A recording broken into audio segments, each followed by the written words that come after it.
በካቶሊኮች አሁን ጾም ነው። ይህም መብራት ብትጨምርልኝም ለእኔ ብርሃን ነው። ክርስቶስ ከመቃብር እስኪነሳ ድረስ እንጠብቀዋለን። ለምን? ስርዓተ ቀብሩ ቅዳሜ ቢሆን ትንሣኤ ስላልሆነ ስርዓተ ፍታት ይደረግለታል።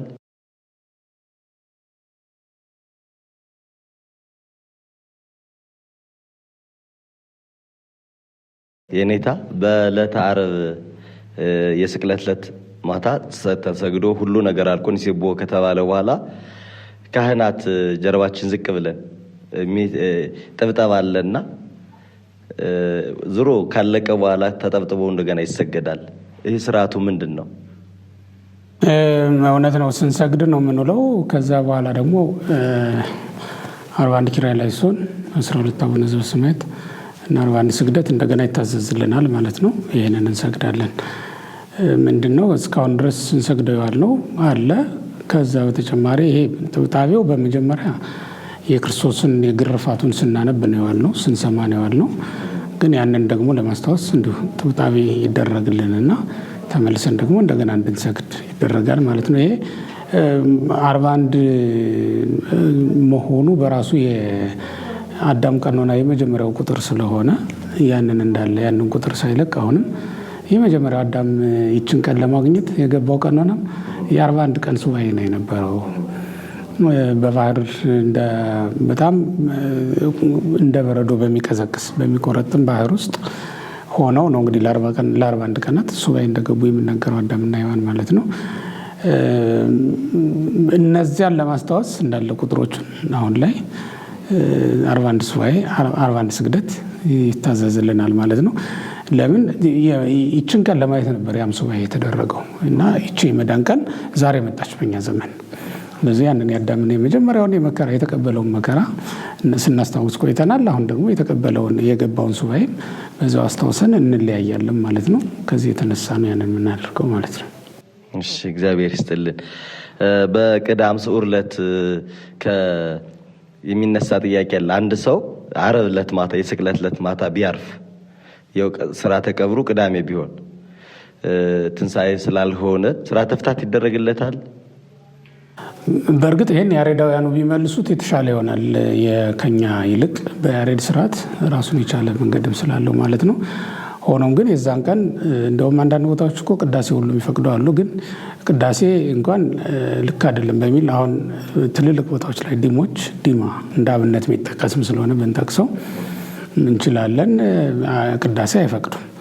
ይነሳሉ ሀሳቦች። ግን ቅዳሴ ለምንድን ነው የማይፈቀደው? በዚህ ቀን ቅዱስ ያሬድ ዝማሬ ስለሰራ ነው። አሁን ያሬዳውያኑ ያልኩ የዜማ መምህራኑ ለማለት ነው። ያሬዳውያን ያሬድ ዝማሬ ስለሰራ ጣና ሞገርም ስለሰራ በዚህ ቀን ቅዳሴ አለ ማለት ነው በሚል እሳቤ ቅዳሴ ይቀደስ ነበር። እዛም ይቀደስ ነበር የተወሰነ ጊዜና በኋላ ላይ ግን ሊቃውንቱ ተስማምተው የለም ቅዳሴ በዚህ ቀን የለም። ጌታ ስቅሉ በመቃብር ነው። እርግጥ ነው ካሳ ተፈጽሞልናል፣ ከገሃነም ወጥተናል። የምንጠብቀው ግን አንድ ነገር አለ። እሱም የክርስቶስ ከመቃብር መውጣት ነው። ያችን ቀን እየጠበቅን ስለሆነ ቅዳሴም የለም ሌላውም ብለው ትተውታል ማለት ነውና ፍትሐተ ነፍስ እስከተደረገ ድረስ አይከለከልም። ያ ማለት ከዓርብ ሰርክ በኋላ ማለት ነው። ጌታ ወደ መቃብር ከወረደበት ጊዜ ጀምሮ ጌታ እኮ ወደ መቃብር ተገንዞ ሲወርድ ስትመለከተው ያንተን መፈታት ነው የሚያሳይ። ምክንያቱም የተጠቀለለበት ጨርቅ አንተ ለ5500 ዘመን የተጠቀለልክበትን ፍዳና መከራ የሚያሳይ ነው የተደረገው። እንደዛ ነው። ወደ መቃብርም ሲወርድ ለ5500 ዘመን ተዘግተንበት የኖርን ስፍራ ነው ያው ስፍራና እሱን ለማስታወስ ነው ያ ሁሉ ነገር የተደረገው። እንደዛ ሆኖ ስንመለከተው ምን ሆነ ማለት ነው? ካሳ ተፈጸመልን ማለት ምልክት እንዲሆነ ሙታን ከመቃብር ወጥተዋል። ታውቃለህ፣ ከመቃብር የወጡ ሙታን ምልክት ናቸው። በሲኦልም ይሄ ተደርጓል ማለት ነው፣ ማሳያ ናቸው። እዚህ ተነስተው ከመቃብር ሲወጡ ያየናቸው መቃብሩ የሲኦል ምሳሌ ነው። እነዚህ ደግሞ የነፍሳት ምሳሌ ናቸው ማለት ነው። ከሲኦል የእነዚህ ነፍሳትም እኮ ከሲኦል ነው የመጡት። መጥተው ከስጋቸው ጋር ተዋህደው ከመስቀሉ ስር ብቅ ብለው ሲያመሰግኑትና እንደውም ትንሣኤው ምስክሮች ሆኑ ይላል። ከዚያ ቅዱስ ጳውሎስ የትንሣኤው ምስክሮች ነበሩ ነው የሚላቸው። እነዚህን በዚያ ዘመን የጌታ ትንሣኤ የተረጋገጠው በሶስት ነገር ነው። አንደኛው የሴቶችና የደቀ መዛሙርት ምስክርነት ነው የነበረው። ሁለተኛው ራሱ ጌታ እየዞረ በታየበት ጊዜ ያዩት ሰዎች ራሱ የክርስቶስ ምስክርነት ነው። ሶስተኛው ግን እነዚህ ራሳቸው የተነሱ ሰዎች የሰጡት ምስክር። መቼውን የተነሱት? የስቅለት ዕለት ነው የተነሱት። የስቅለት ዕለት ጌታ ነፍሱን ሲሰጥ እነዚህ ሰዎች ተነስተዋል፣ ከመቃብር ወጥተዋል ማለት ነው። ልክ ደሙ ሲረጭ ጎኑ ሲወጋው ደሙ ሲረጭ አለቱ ተሰነጣጠቀ፣ መቃብራት ተከፈቱ ይሌለ።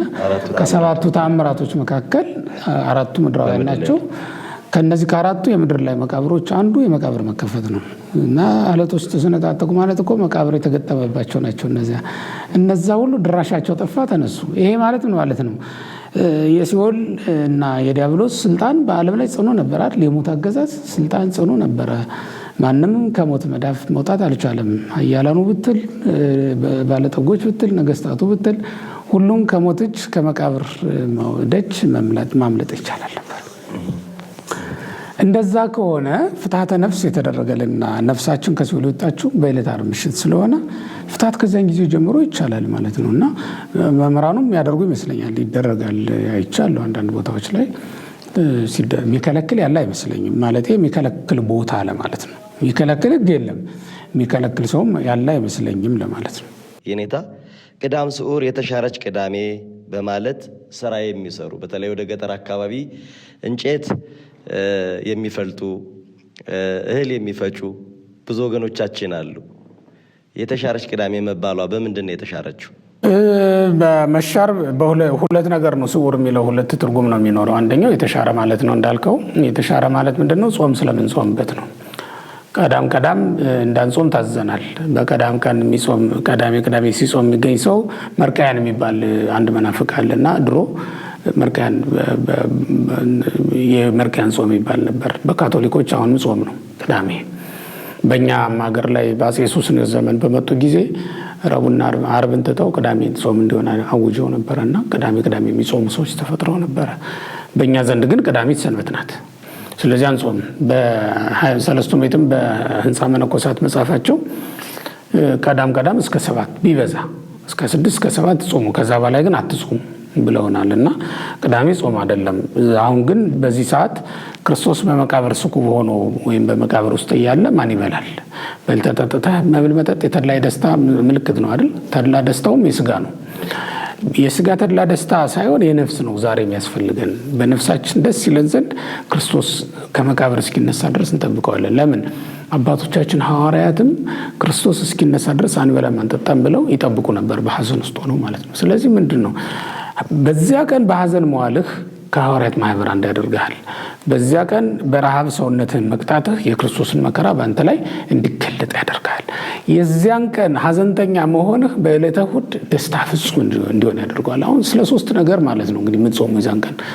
አንደኛ ከሐዋርያት ማህበር ለመቀላቀል ነው፣ ሐዋርያትን ለመምሰል ነው። ሁለተኛ የክርስቶስን መከራ ለመሳተፍ ነው። ሶስተኛ በዕለተ እሑድ የምትደሰተው ደስታ ፍጹም እንዲሆን ነው። መቼስ በብርሃን ላይ አሁን ብርሃን ብትጨምር አሁን ቀን ነው አይደል? ይህም መብራት ብትጨምርልኝ ባትጨምርልኝም ለእኔ ብርሃን ነው። ግን ማታ ይሄ ቢበራልኝ የምደሰተውን ደስታ ይተዋል። በጣም ነው የምደሰተው እና ከሐዘን ላይ ደስታ ሲጨመር ደስ ይላል ማለት ነው። እና በጣም ሐዋርያት ያዘኑበት ቀን ነው። በምን እንደሚታወቅ ታውቃለህ? በማርያም መግደላዊት ታውቋል። በዮሐንስ ወንጌል ምዕራፍ 20 ላይ እንደምናነበው ረቡኒ ብላ የጠራችው ማርያም ብሎ ሲጠራት ነው። መጀመሪያ ግን ወመሰላላቴ አቃቤ ገነት ነው የሚለው፣ አትክልተኛ መስሏት ነበር ነው የሚለው። ለምንድን ነው አትክልተኛ? ሐዘኗ ነው ክርስቶስን እንዳታውቅ ያደረጋት። እጅግ በብርቱ ሐዘን ውስጥ ነበረች ማለት ነው። በቃ ሐዘንተኛ ሰው እንደዛ ነው፣ ሰው አይለይም። እንደኛ ጋር ሰው ምን ይባላል? ያውም አንድ አባባል ሰምቻለሁ፣ ምን ላይ እንደሰማሁት አላውቅም። አበሻ በአንድ አይኑ እያለቀሰ በአንድ አይኑ አቴንዳስ ይይዛል የሚባል ነገር ሰምቻለሁና ማን ቀረ ማን መጣ ይቆጣጠራል። እና ለቅሶ ሰዓት ደርሰኝ ይላል። በኋላ ላይ እንዴት አወቀው ትላለህ።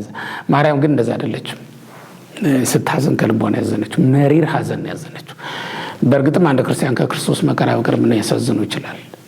ዛሬ ብርቱ ሐዘን ያለብን በክርስቶስ መከራ ብቻ ነው፣ በመስቀሉ ጉዳይ ብቻ ሲነሳ ነው። ለዚህም ነው እንደውም ዛሬ የሚያዝኑ ብፁዓን ናቸው አይደል የሚለው። ምን ሆነው የሚያዝኑ? የክርስቶስን መከራ አስበው የሚያዝኑ የሚያለቅሱ። የክርስቲያኖች ዛሬ የሚያስለቅሰን ነገር 3 ነገር ታውጇል። ከ3ቱ አንዱ የክርስቶስ መከራ ነው፣ የሚያስለቅሱን ነገሮች ማለት ነው። እና ብርቱ ሐዘን ማዘን ስላለብን የዛን ቀን ቀዳሚትን ሽረናታል። በሐዘን እና በረሃብ የምንውልባት ቀን ስለሆነች ስዑር እንላታለን ማለት ነው። ከዛ ውጭ ስዑር የሚለው እረፍት ማለት ነው። ውስተ ብሔር ስዑር ያድረኒ ብሎ ሲናገር ዳዊት ምን ማለት ነው? በእረፍቷ በለመለመ በእረፍቷ በለምለም መስክ አይደል የሚለው ለምለም ማለት ነው። ውስተ ብሔር ስዑር ለምለም ማለት ነው። እና ለምለም ቅዳሜ አይደለም እንለው ለምለም ቅዳሜ እንለዋለን። ቄጠማ ይዘን እንዞር የለ ለምለም ቅዳሜ ምን ማለት ነው? አዳም አጽሙ የለመለመበት ልጅ አግኝቶ ማለት ነው። እስከዚያች ድረስ እኮ ሰውን አጽሙን ያለምልምልን ይባላል አይደል? ሲመረቅ ምን ማለት ነው? ልጅ ይተካለት ማለት አይደል? አዳም ዘር ተተክቶለት ልጅ አግኝቶ ጠላቱን የተበቀለበት ቀን ነው ያን ቀን እና ለምለም ቅዳሜ ብለን እንጠራዋለን። እና ቀዳም ስዑር ለምለም ቀዳም እንደማለት ነው። ቀዳማ የሚሰጡትም አባቶቻችን ከዛ ጋር የተያዘ ነው። ለምለም ቀዳም እንለዋለን። የምስራች ምልክት ነው። በብሉይ ኪዳን የኖህ ርግብ ናት በዚህ የምትጠቀስ። የጥፋት ውሃ ጎደለ ስትል ለምለም ቅጠል ይዛ ታይታ ነበረ። ኖህና ቤተሰቦቹ ከመርከብ የወጡት ያንን ለምለም ነገር አይተው ነው። ለምለም ነገር የመዳን ምልክት ነው። ለምሳሌ አሮንን ሲያድነው እግዚአብሔር በትሩን አለምልሞ አይደል ያዳነው። ስለዚህ ልምላሜ የመዳን ምልክት ነው ማለት ነው። የህይወት ምልክት ነው። ኖህም የተስፋ ምልክት አድርጎት ከመርከብ የወጣ ያንን ለምለም ነገር ተመልክቶ ነው። ዛሬም ከሲኦል ለመውጣታችን ምልክት እንዲሆን ነው። ጌታም ከመቃብር ይወጣል ብለን ተስፋ እንድናደርግ ያደርገናል። ይሄ ለምለሙን ቄጠማ ይዘው ስንመለከታቸው ማለት ነው። ቀዳሚትንም ቀኗንም ለምለም ቅዳሜ ብለን መሰየማችን ከዚህ የተነሳ ነው ማለት ነው። እግዚአብሔር ያክብርልን። በጣም እጅጉን አድርገን እናመሰግናለን። ወደ ሌላኛው ጥያቄዎቻችን እናልፋለን።